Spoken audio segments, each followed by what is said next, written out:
some ears, eyes, nose, mouth. Not. Aha, the old switcheroo.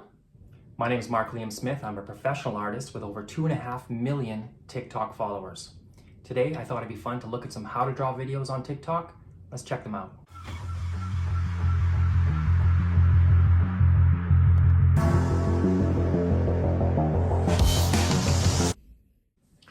Can you do it? We're gonna find out. Sounds like a bit of a challenge.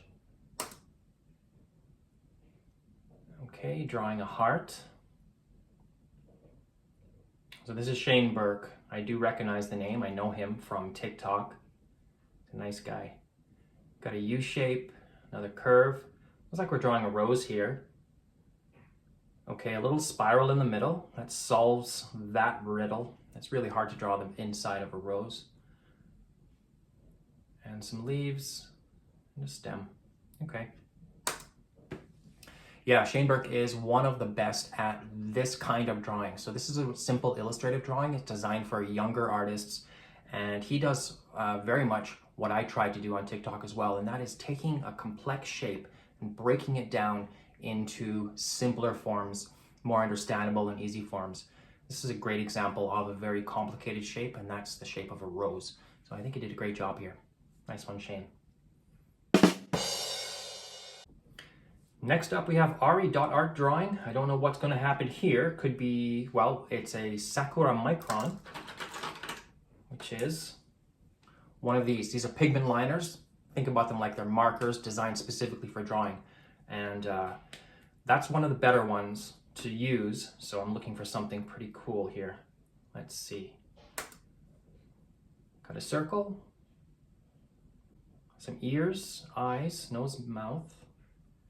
Not. Aha, the old switcheroo. Okay, the old switcheroo. This is more based for content and not necessarily for drawing. That was fun. That was fun. Nice one. How to draw for beginners, part 1. Let's check it out. How to draw for absolute beginners. First, put your pen down and look at your subject for a moment. Drawing is an observational skill. It's not just about the hand. Now, pick... Such a great point. Before you start drawing, take a look at the thing you're drawing and figure out what it is about that thing that you want to draw. There are lots of different ways to start a drawing. Having not necessarily a clear path, but at least a direction will really help you out. Up your pen, close one eye, and trace the subject simply by sight, like this. Then trace the subject once more, but with pen on paper. Don't look down. Instead, allow your hand to simply follow your sight.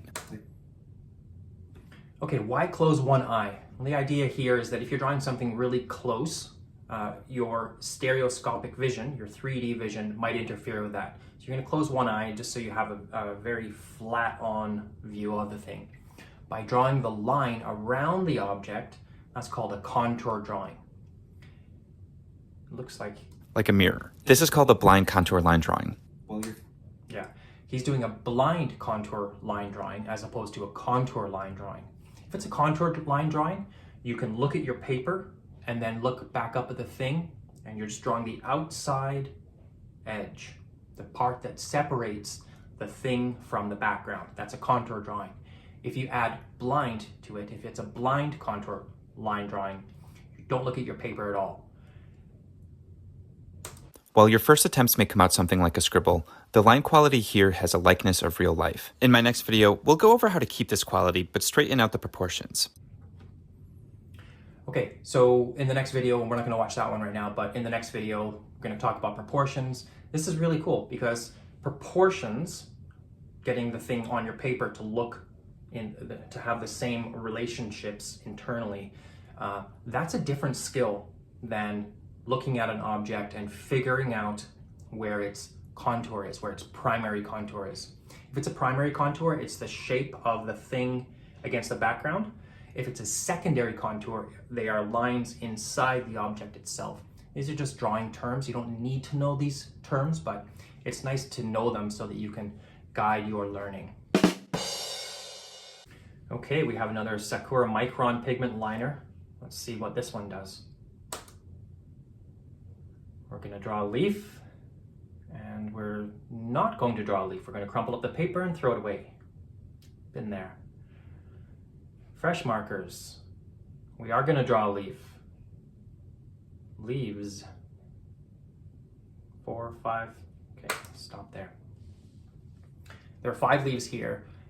What I immediately like, I'm not sure exactly where this is going to go, but what I immediately like here is that of the 5 leaves, none of them are the same shape. Something that we see in nature, even though something like 5 things of the same object, like 5 leaves on a branch, the big temptation is to do your drawing of those things all the same way. This is a really great example so far of, even though they're all the same thing, even though they're all leaves, they're all different shapes. That's going to really add to a more natural feel. If you draw everything the same way, it's going to feel really artificial. Breaking up those center lines, okay. Why would you break up the center lines?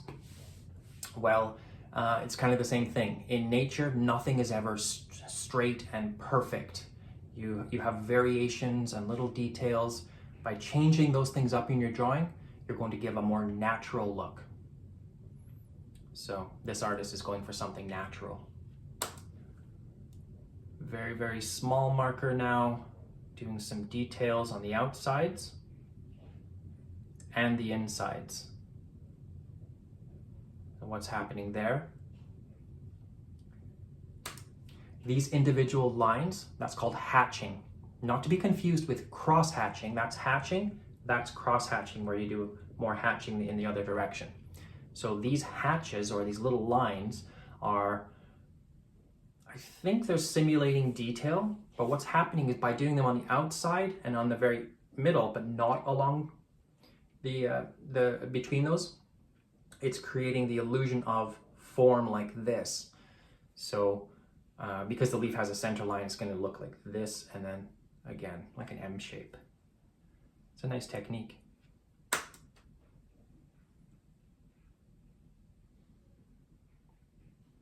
This is going to take a while for this artist. A lot of little lines. Well, she's patient.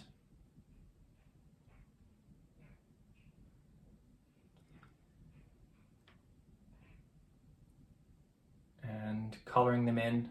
Looks like she's changed the size of her marker. You can get different, this kind of marker, the Sakura Micron, can come in sizes from 0.05 millimeters all the way up to, I think, 3 millimeters. So you have a full range of sizes of lines that you can make. Yeah, this is a great drawing. It's a drawing that is very specific for a kind of artist. There's a temperament or a personality type of artist that would draw like this. I'm one of those kinds of artists, and that is I like to use very small markers and be very, very precise. It's just one kind of drawing, and if that suits your temperament or your personality, I definitely recommend trying this, but the other kinds of drawing are totally valid as well. Scribble, use paint, use charcoal, smudge. There's no gatekeeping in art, remember that. Anything goes, have fun, be creative. We'll see you in the next one.